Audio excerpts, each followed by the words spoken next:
ঝিনাইদহ ৪ আসনের আলোচিত সাবেক সংসদ সদস্য আনোয়ারুল আজিম আনার হত্যার ৭ মাস পার হলেও তার মৃত্যুর রহস্য সুরাহা হয়নি। কলকাতায় উদ্ধার হওয়া খণ্ড বিখণ্ড লাশটি এমপি আনারের কিনা সেটিও নিশ্চিত হওয়া যায়নি। ডিএনএ পরীক্ষার জন্য তার মেয়ের বেশ কয়েকবার ভারতে যাওয়ার কথা থাকলেও রাজনৈতিক সহ বিভিন্ন কারণে তা সম্ভব হয়নি। এরই মধ্যে রাজনৈতিক পট পরিবর্তনের পর দুই দেশের সম্পর্কে ফাটল দেখা দিয়েছে। ইডেন বে কক্সবাজার সমুদ্র সৈকতের উপর নিজেদের একটি ঠিকানা। মাত্র ৫ লাখ টাকায় আপনিও হয়ে যেতে পারেন এই হোটেলের মালিক। ইডেন বে, আ কনসার্ন অফ ভাইয়া হোটেলস। যা সাবেক এই সংসদ সদস্যের মরদেহ শনাক্ত এবং হত্যায় জড়িতদের যথাযথ বিচারের শঙ্কা তৈরি হয়েছে।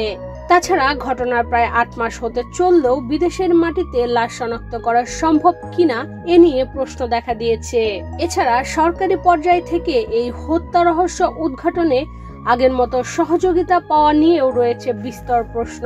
এরই মধ্যে পশ্চিমবঙ্গ পুলিশের সিআইডি সূত্র জানায়, গত নভেম্বর মাসের শেষ দিকে কলকাতায় নমুনা জমা দেন আনারের মেয়ে ডরিন। গত ১২ মে ভারতে যান সাবেক সংসদ সদস্য আনোয়ারুল আজিম আনার। ওঠেন পূর্ব পরিচিত গোপাল বিশ্বাসের পশ্চিমবঙ্গের বরানগরের বাড়িতে। পরদিন ১৩ মে চিকিৎসা করাতে যাবেন বলে গোপালের বাড়ি থেকে বের হন।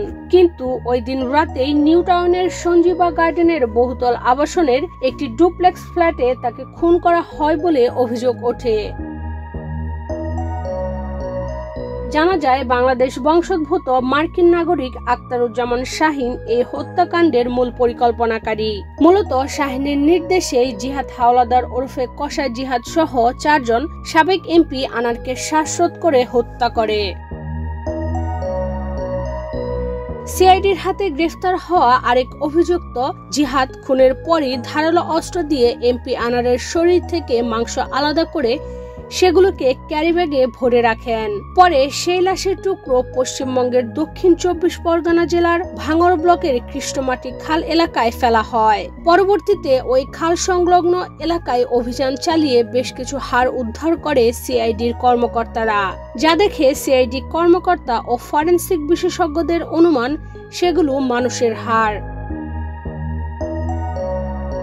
পাশাপাশি সঞ্জীবা গার্ডেনের ওই আবাসনের সেপটিক ট্যাঙ্ক থেকে উদ্ধার করা হয় প্রায় ৪ কেজি মাংস।